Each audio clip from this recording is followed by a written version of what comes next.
ونصلي ونسلم على رسوله الكريم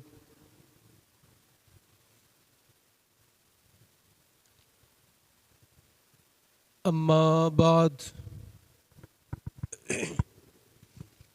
فأعوذ بالله من الشيطان الرجيم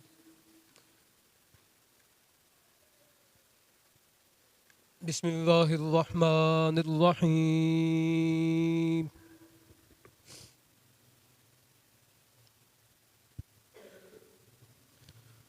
قال الله تبارك وتعالى في الكلام المجيد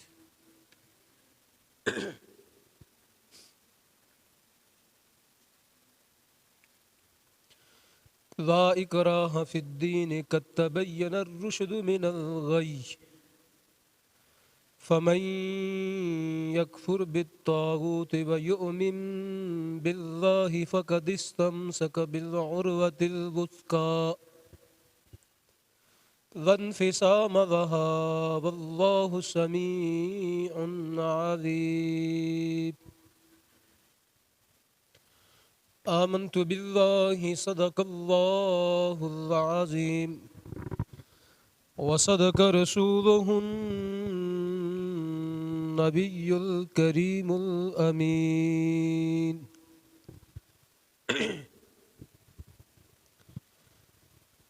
إن الله وملائكته يصلون على النبي يا أيها الذين آمنوا صلوا عليه وسلموا تسليما الصلاة والسلام عليك يا سيدي يا رسول الله وعلى آلك وأصحابك يا سيدي يا حبيب الله الصلاة والسلام عليك يا خاتم النبيين الصلاة والسلام عليك يا رحمة للعالمين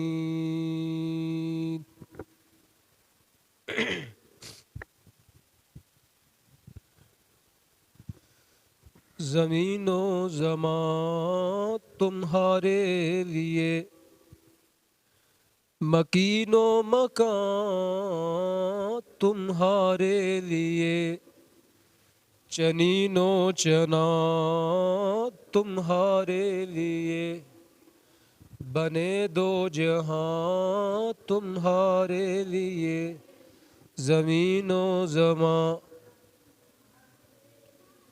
مکین و مکان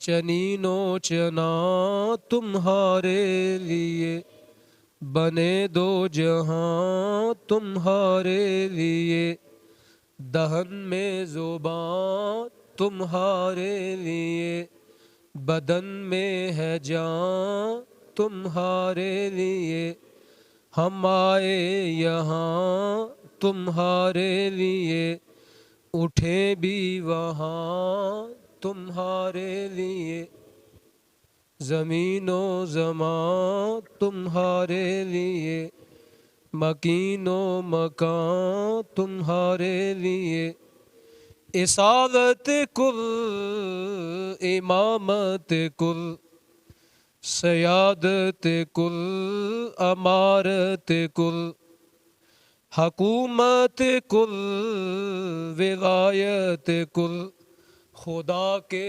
یہاں تمہارے لیے خدا کے یہاں تمہارے لیے زمین و زمان تمہارے لیے مکین و مکان تمہارے لیے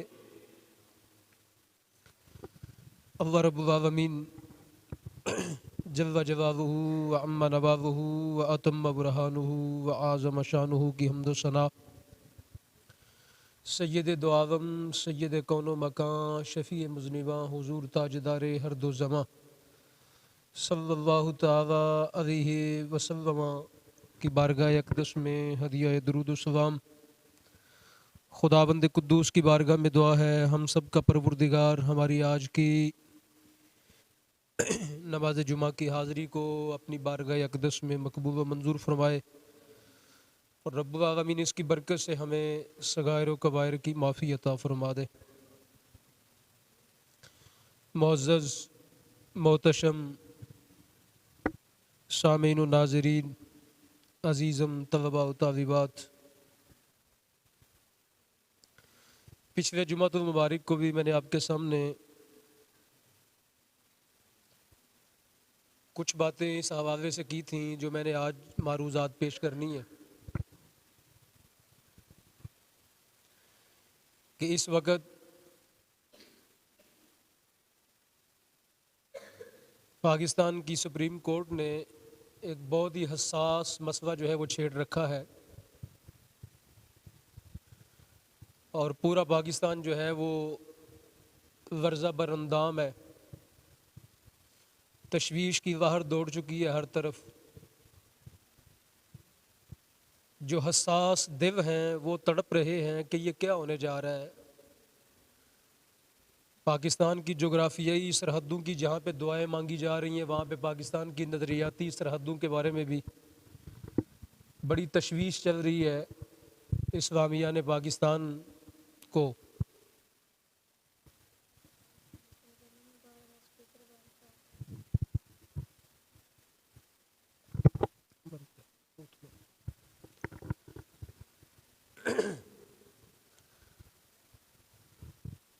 وہاں پہ بڑی تشویشناک صورتحال جو ہے وہ چل رہی ہے۔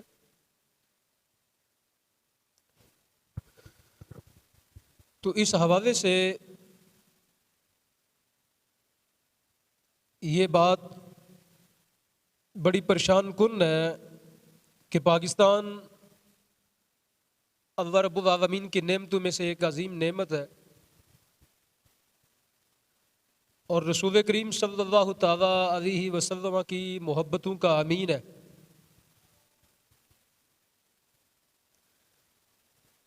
اور نبی کریم صلی اللہ تعالیٰ علیہ وسلم کے اسم گرامی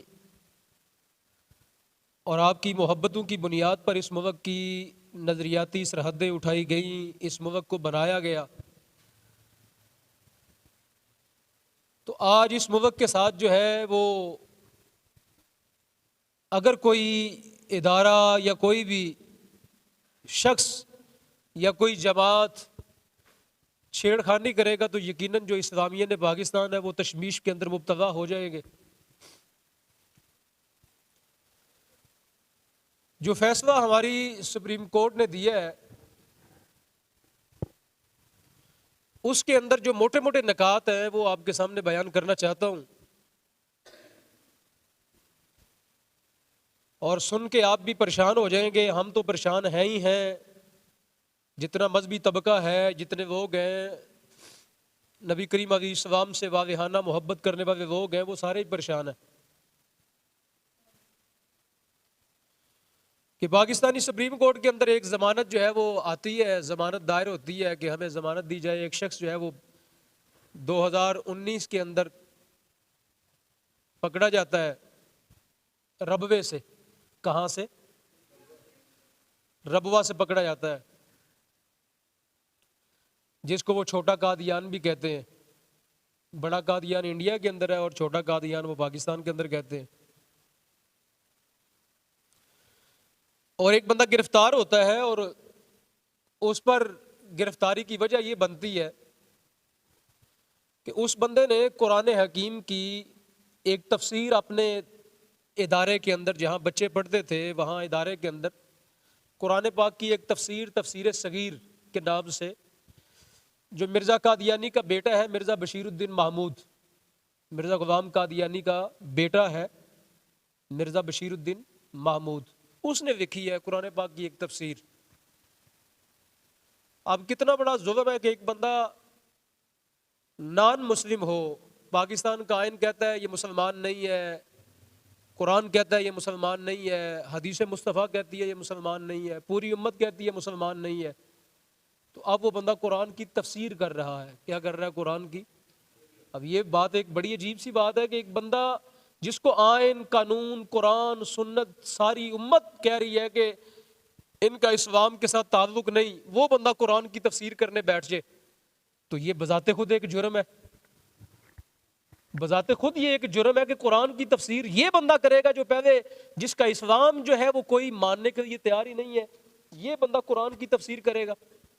اچھا چلو اس نے قرآن کی تفسیر کی، اب وہ قرآن کی تفسیر آگے کوئی بندہ چھاپ دے، اس کو پریس کے اندر جا کے پرنٹنگ کرنے کے بعد اس کو چھاپے، اور چھاپنے کے بعد اس کو کیا کرے؟ معاشرے میں تقسیم کرنا شروع کر دے. تو یہ کیا، اس سے کیا نقطہ کیا میسر آیا؟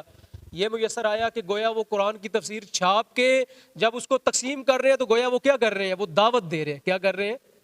جب میں ایک پرنٹنگ چھاپتا ہوں، کتاب چھاپتا ہوں، میں آپ میں تقسیم کرتا ہوں تو میرا مقصد کیا ہے؟ وہ کتاب پڑھوانا. میرا مقصد ہے وہ کتاب پڑھی جائے، اور کتاب پڑھنے کے بعد جو اس کے مضامین ہیں لوگ اس کو سمجھیں، سوچیں، اور وہ کیا کریں؟ اس کتاب کی تعریف کریں، اور لوگ اس کتاب کے اوپر جو ہے نا اس کے جو حقائق ہیں اس کو مان لیں، اس دعوت کو قبول کر لیں. یہی مقصد ہوتا ہے نا کسی شے کو پریس میں لے کے جانا، پرنٹنگ کروانا اور چھاپنا. ابھی یہ یہاں پہ وہ اشتہار مجھے پیش کیا گیا، تو یہ اشتہار دینے کا مقصد کیا ہے کہ لوگ اشتہار کو دیکھیں، اور پھر جہاں پہ یہ پروگرام ہو رہا ہے لوگ وہاں کیا کریں؟ جائیں.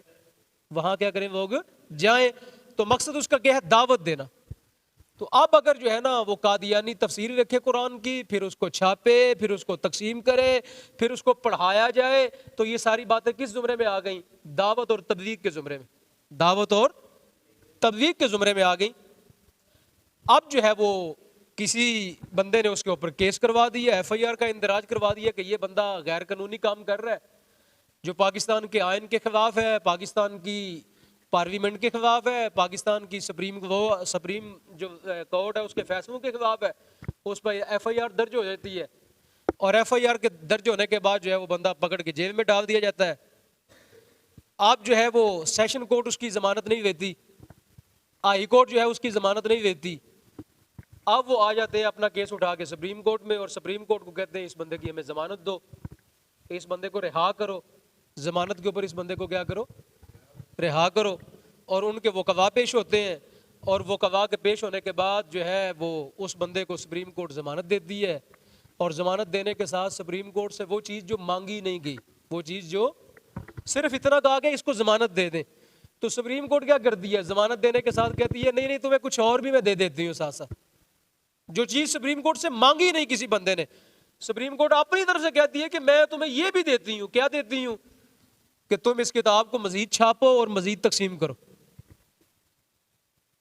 یعنی یہ کہا گیا کہ صرف ضمانت دے دیں، اور سپریم کورٹ کے جج صاحب فرماتے ہیں کہ ضمانت بھی دے دو، اور ساتھ ساتھ جس کتاب کے چھاپنے پر پابندی تھی، پابندی ہے، اور جو خلاف شرع، خلاف قانون، خلاف آئین ہے، سپریم کورٹ کہتی ہے یہ ہر گروہ کا مذہبی حق ہے کہ وہ اپنی کتاب چھاپے، اور چھاپنے کے بعد کیا کرے؟ اس کی تبلیغ کرے. کیا کرے؟ اس کی.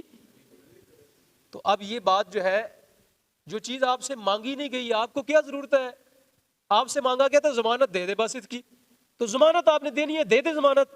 اگر آپ صحیح سمجھتے ہیں تو ضمانت دے دے، لیکن ضمانت دینے کے ساتھ ساتھ اگر آپ ساتھ کہتے ہیں نہیں نہیں جس چیز کا تم نے جرم کیا تھا وہ دوبارہ کرو، اور ہم اس کو قانونی تحفظ دیتے ہیں، تو پھر کیا مطلب ہے؟ زیادتی کون کر رہا ہے اس میں؟ پھر سپریم کورٹ. زیادتی کون کر رہا ہے؟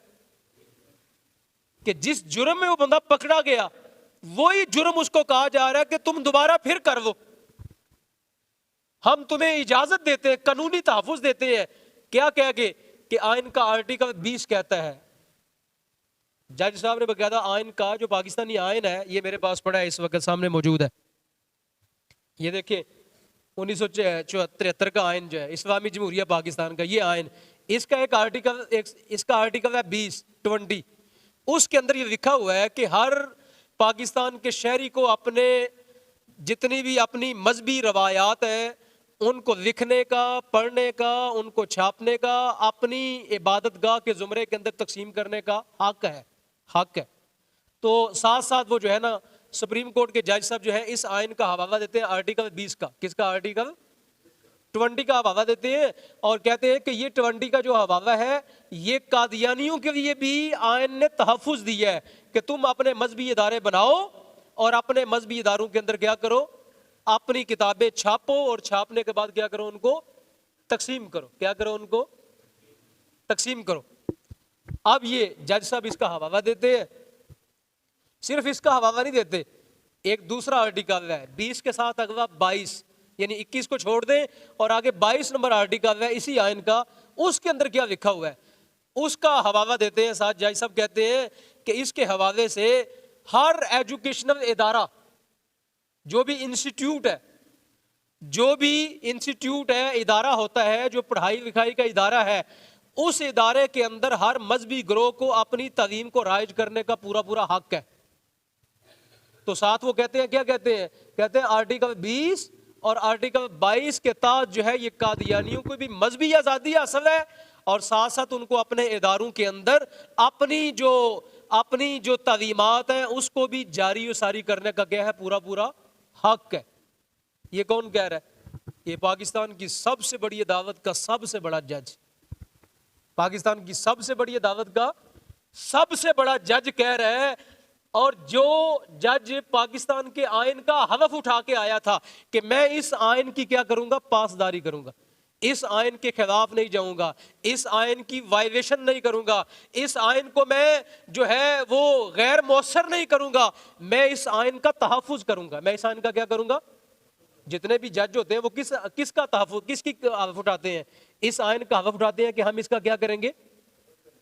ہم پاکستان کا جو دستور ہے, دستور پاکستان ہے, اس کا کیا کریں گے؟ تحفظ کریں گے. اس کے تحفظ کرنے کی بنیاد پر ان کو تنخواہ ملتی ہے. اس کے تحفظ کی بنیاد پر جو عدالت میں جج بیٹھا ہے وہ کس لیے بیٹھا ہے؟ اس آئین کے تحفظ کے لیے. اور اس آئین کے تحفظ کی وہ نوکری کر رہا ہے اور اس کی بنیاد پر کیا مل رہی ہے؟ اس کو تنخواہ مل رہی ہے. تنخواہ نہیں مل رہی. تنخواہ کتنی مل رہی ہے؟ میں اندازے سے کہہ رہا ہوں, ہو سکتا ہے اس وقت پاکستان کا جو سپریم کورٹ کا چیف جسٹس ہے اس کی تنخواہ 60 لاکھ ہو. میں اندازے سے کہہ رہا ہوں, ہو سکتا ہے اس سے زیادہ ہو. میں اندازن کہہ رہا ہوں کہ کروڑ روپے اس کی تنخواہ ہو سکتی ہے, 60 لاکھ ہو سکتی ہے. اس کی 8 10 12 گاڑیاں ہیں جو اس کو آئین نے دی ہوئی ہیں اور جناب بابا اس کے ارد گرد سیکیورٹی کا ایک حصار ہوتا ہے, اس کی ایک بڑی رہائش گاہ ہوتی ہے اور جناب اس کو پورے پاکستان کے اندر سب سے بڑا آئینی عہدہ ملا ہے اور وہ اس کے تحفظ کا جو ہے اس نے حلف اٹھا رکھا ہے اور وہ اس کی کیا کر رہا ہے؟ مراعات لے رہا ہے. کیا کر رہا ہے وہ؟ قاضی القضات کا عہدہ ہے. پاکستان کا سب سے بڑا عہدہ قاضی القضات, سب قاضیوں کا بڑا قاضی, چیف جسٹس, سب جسٹسوں کا سب سے بڑا جو جج ہے, وہ بندہ جس نے آئین کے تحفظ کا جو ہے وہ حلف اٹھا رکھا ہے, وہی بندہ آئین کی خلاف ورزی کر رہا ہے. یہ پاکستان ہے جس کے اندر تماشا لگا ہوا ہے کہ جس آئین نے اس کو نوکری دی, جس آئین نے اس کو مراعات دی, جس آئین نے اس کو جناب والا, جس آئین نے اس کو تنخواہ دی, جس آئین نے اس کو سب سے بڑا قاضی القضات بنا دیا, وہی جو ہے نا اسی آئین کی خلاف ورزی کر کے تو جج صاحب کیا کر رہے ہیں؟ فیصلے دے رہے ہیں. جس آئین میں یہ لکھا ہے کہ آرٹیکل 20 ہے, اسی آئین میں یہ لکھا ہے کہ آرٹیکل 22 ہے, اسی آئین میں یہ نہیں لکھا کہ اس آئین کا آرٹیکل 5 بھی ہے. اس کا آرٹیکل کیا ہے؟ 5 بھی ہے. میں ذرا آرٹیکل 5 پڑھ کے سناتا ہوں آپ کو.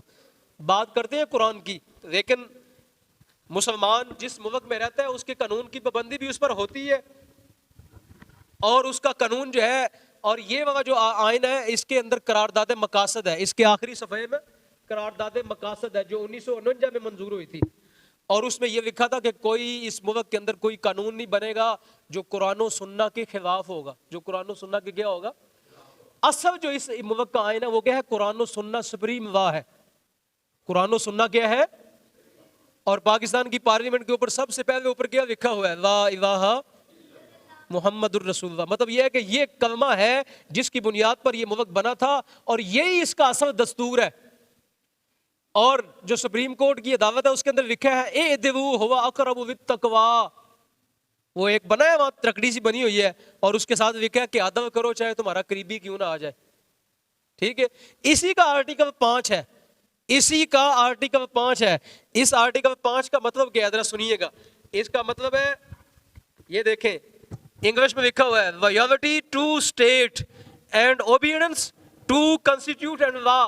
اس کے اوپر لکھا ہوا ہے آرٹیکل 5 کے اندر کہ یہ آئین اس بندے کو بنیادی حقوق دے گا جو اسٹیٹ کا تابع دار ہوگا، جو اسٹیٹ کا کیا ہوگا، جو آئین کا، کانسٹیٹیوشن کا جو تابع دار ہوگا اور جو پاکستانی قانون کا کیا ہوگا، تابع دار ہوگا، اس کو حقوق ملیں گے۔ اس کو کیا ملیں گے؟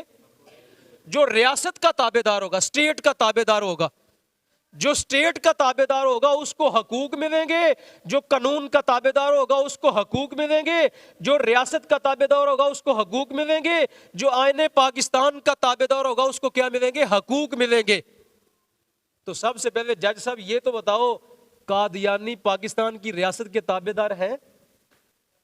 یہ جو آپ اس کو حقوق دے رہے ہیں، آپ یہ حقوق دے رہے ہیں کہ آرٹیکل 20 بھی ان کو حقوق دیتا ہے، آرٹیکل 22 بھی ان کو حقوق دیتا ہے۔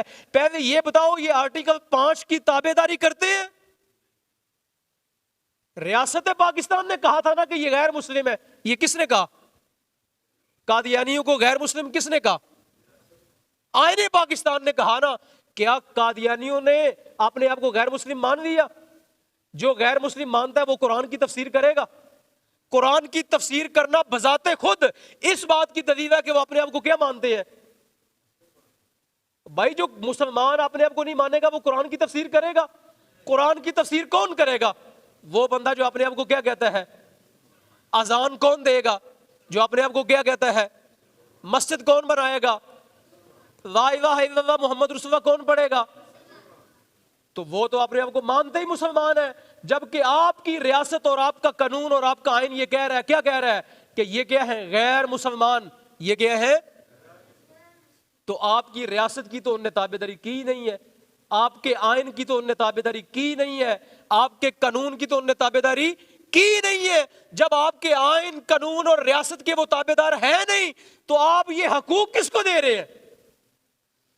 حقوق تو اس کو ملیں گے جو آرٹیکل 5 کو مانتا ہوگا، جو یہ ریاست کا تابع دار ہوگا، قانون کا تابع دار ہوگا۔ نہ وہ قانون کے تابع دار، نہ وہ آئین کے تابع دار، نہ وہ قرآن کے تابع دار، نہ وہ سنت مصطفیٰ کے تابع دار، نہ وہ ریاست کے تابع دار، نہ آپ کے کسی بھی ادارے کے تابع دار، نہ وہ سپریم کورٹ کے تابع دار، نہ وہ ہائی کورٹ کے تابع دار۔ تو یہ قانون، یہ حقوق کس کو تو آپ دے رہے ہیں؟ تو آئین کا سب سے بڑا جو رکھوالا ہے وہی آئین کی کیا کر رہا ہے؟ وہی اپنے آئین کو خود جو بندے روند رہے ہیں وہ کیا کر رہا ہے؟ اپنے آئین کی وائلیشن کرتے ہوئے ان کو کیا کر رہا ہے؟ حقوق دے رہا ہے۔ کیا کر رہا ہے؟ حقوق دے رہا ہے۔ اور پھر جو ہے نا، کتنی شرمندگی کی بات ہے، اس پر قرآن کی آیات پڑھی جا رہی ہیں، اس پر کیا کی جا رہی ہیں؟ قرآن کی۔ یہ ساری باتیں کرنے کے ساتھ ہی نا جج صاحب نے تین طرح سے اپنے فیصلے کے اندر اس طرح کا کام کیا جو مسلمان کبھی بھی برداشت نہیں کر سکیں گے۔ ایک جج کی بنیاد پر پورا قرآن تو قربان نہیں نہ کر دیا جائے گا، ایک جج کی عزت کے لیے نبی کریم علیہ السلام کی سنت قربان کر دی جائے گی، ایک جج کے لیے پاکستان